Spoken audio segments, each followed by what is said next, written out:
Hey guys, it's LoLo with Grateful Gratitude, and I am here again with my great friend Tanya Green, and this is the squeakiest chair I've ever been in. I just want to say that still as we get started here. But so I'm getting a little older in life.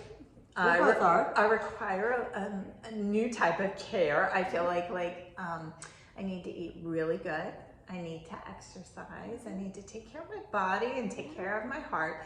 So today I'm going to talk about having a healthy and happy heart. Awesome. Because I feel like I'm getting older, and you know what? When I talked to my internist on my yearly visit a few months ago, I asked her a question. I said, why are we as a nation very reactive with our health and not proactive? I mean, why are we coming in and saying, oh, that's wrong, give me a pill, instead of saying, you know, let me take care of myself first. Mm-hmm.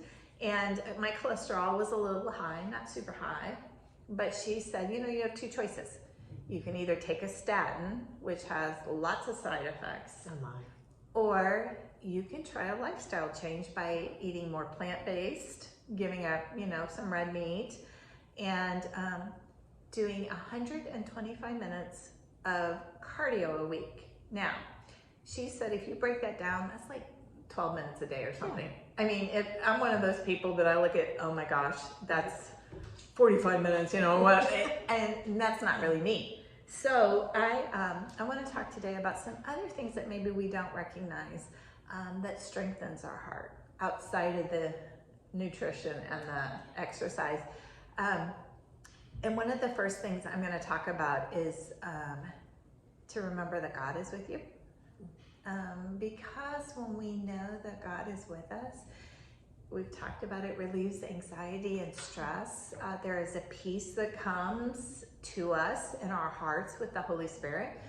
And, you know, I used to be an extremely anxious person and a person that had panic attacks. Oh, and I'll tell you, my last panic attack, I can tell you, one of Ty's brother was going to get married, and it was a bachelorette party kind of thing, and it was in Houston, and so Lexi was in Oklahoma, and she flew into Houston for this party. The bridesmaids and bride were supposed to come pick her up at the airport, and they started drinking a little early in the day, and I find myself at like 9 o'clock at night communicating through text with my daughter that she is sitting in a dark airport parking garage waiting for an Uber by herself on a Friday night. And I immediately jumped up, started pacing the floor, and just told my husband, oh my gosh, I feel like I'm gonna die. What am I gonna do? I can't get to her. She's 4.5 hours away. She's gonna be in this Uber, and you know, she texted me and she said, I'm just all by myself in the dark. And I'm like, as a mother. Yeah. So long and short of this story is when the Uber came, she did stay on the phone the whole time with me because she was going like 30 miles away to a suburb of Houston. And you know, that's when I really recognized this panic attack thing is not good. I don't want to do this again. And that's really the last time I had one, because I said, wait a minute, I have got to trust in God. Oh yeah. And trust in God for whatever his plan is. And I think that's the other thing, is we always have to say, whatever your will is, God. It maybe isn't my plan, but when we give into that and we trust, our heart relaxes more with that peace and signals our brain happier thoughts. Yeah.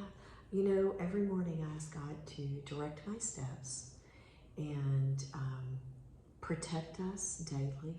All of us, everyone that I know, that I don't know, just protect our ways from danger, evil, any of those things that can disrupt our life. And I have that peace starting each day in my heart, knowing that I've asked and God will grant it. And it's so, I've had anxiety in the past, but it usually was situational driven, but I'm not familiar with panic attacks, but it's not fun to feel that anxiety and that uncertainty.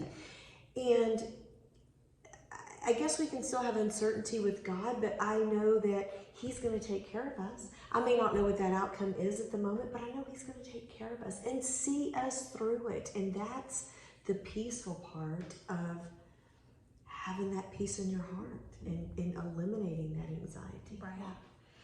And panic attacks are anxiety on overload. Yeah. Like, I can't even control myself. Right. And you know, I just spoke to a sweet girl this morning because we had gone to a common lunch. It was a big event. And she sat down at the table across from me, and I could just see the fear and the anxiety and the panic coming over her. And she said, I'm having a panic attack. I gotta get out of here. And when I had the opportunity to see her this morning, I said, I want you to know, I've been in your shoes. I don't have them anymore. I wouldn't say I would never get one. But we have a really good friend, Mario. You know Mario? Yes. Years and years ago, he said to me, the simplest way to remember to pray is just say, Father, protect my family and friends emotionally, physically, and spiritually today.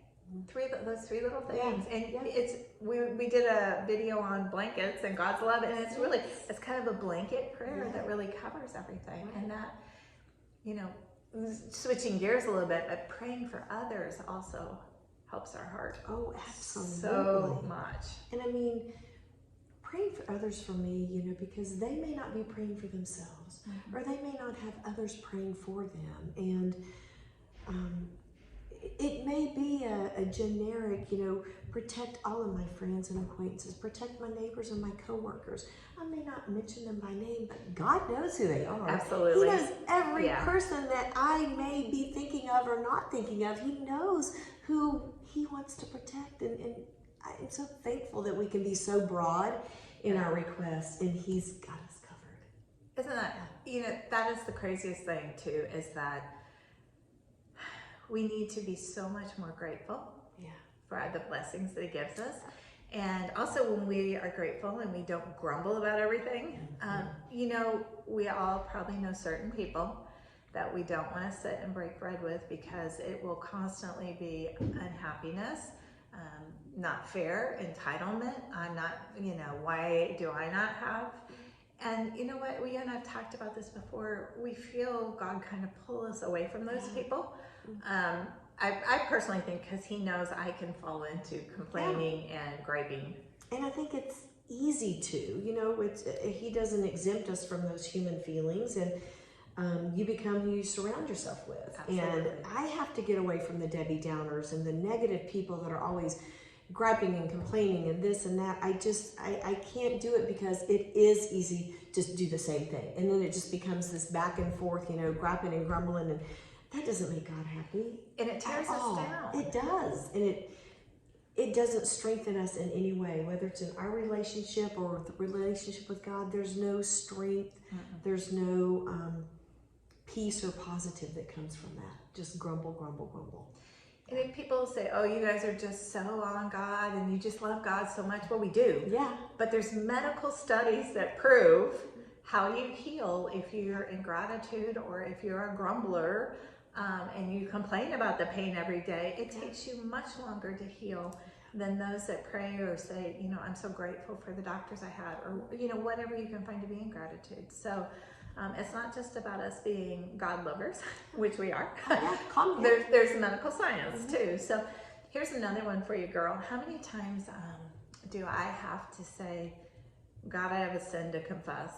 You know, I'm so sorry. You know, I find the older I get, the more I'm remembering things in my younger life that I need to ask God to clear my conscience and say, you're forgiven. You know, crazy things like, you know, you and I've talked about this before, getting behind the wheel and driving after having some drinks, or, you know, being very hateful to someone that I maybe was jealous of, you know, but it seems like every day He opens my eyes again and says, hey, don't forget about this because I'm waiting to hear your confession and your repentance. Yeah.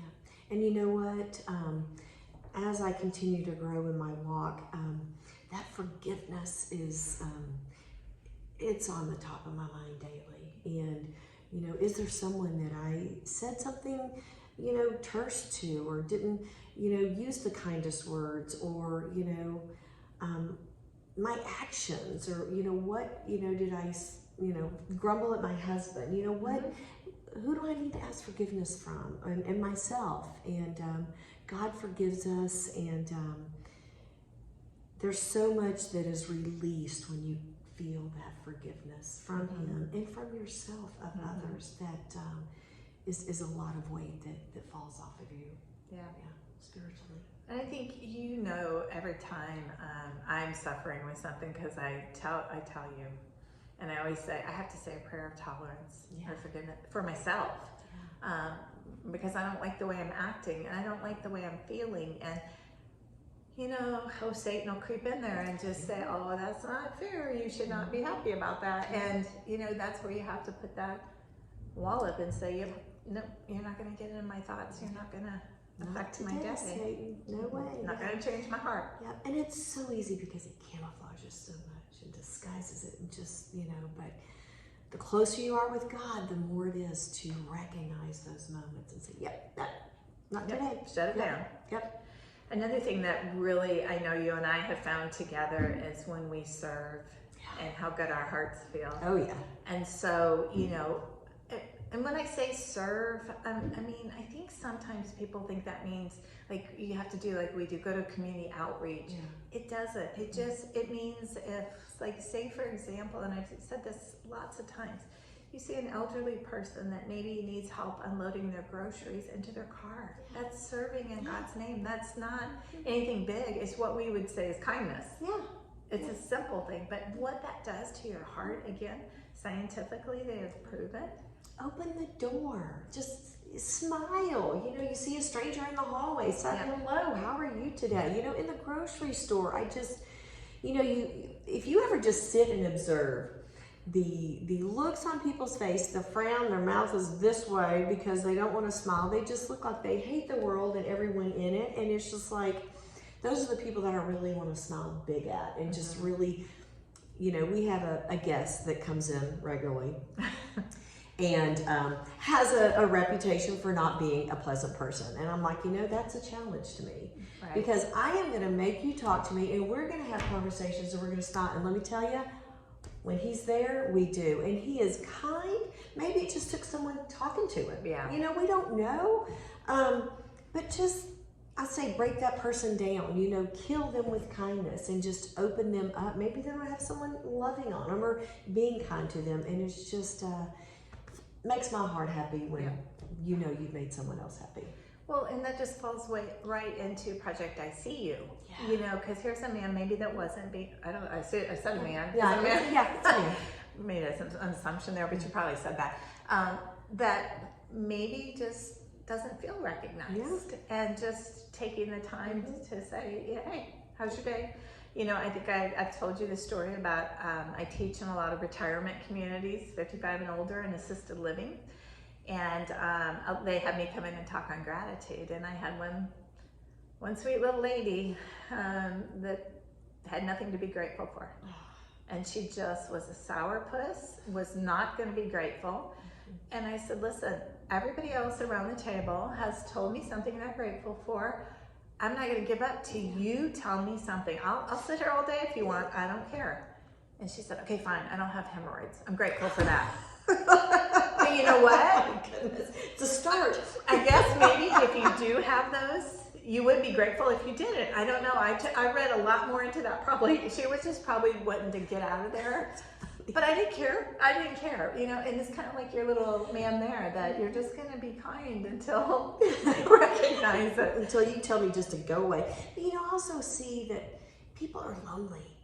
Very. People are lonely, especially the elderly and those that live alone. They're lonely. And, maybe they just come out once a week to, have an interaction and just love on them. And, my mom and I have learned a lot through grief. Because that man, and I'm speculating here, may have shared on certain days with a loved one that is no longer with him. And so he's carrying that on. And, we never know what someone's going through. We never do. But we want to keep our hearts as healthy as we can as much in God's love, as much in gratitude, and just to stop and say, you know what? I want to live a long life, and I want to serve God for that time, and I'm going to do that so that my heart is good and my heart is healthy. So I once heard, and then I'll end, that Jesus is the best heart doctor. Oh, yeah. Because there's no waiting room. Mm-hmm. He doesn't charge for his services. He can transform a heart. Yeah. And you know, to think about that you could immediately go and have your heart transformed is amazing. So if you haven't had that transformation, reach out to us because we would love for you to feel what we feel. So until next time, y'all have a great week.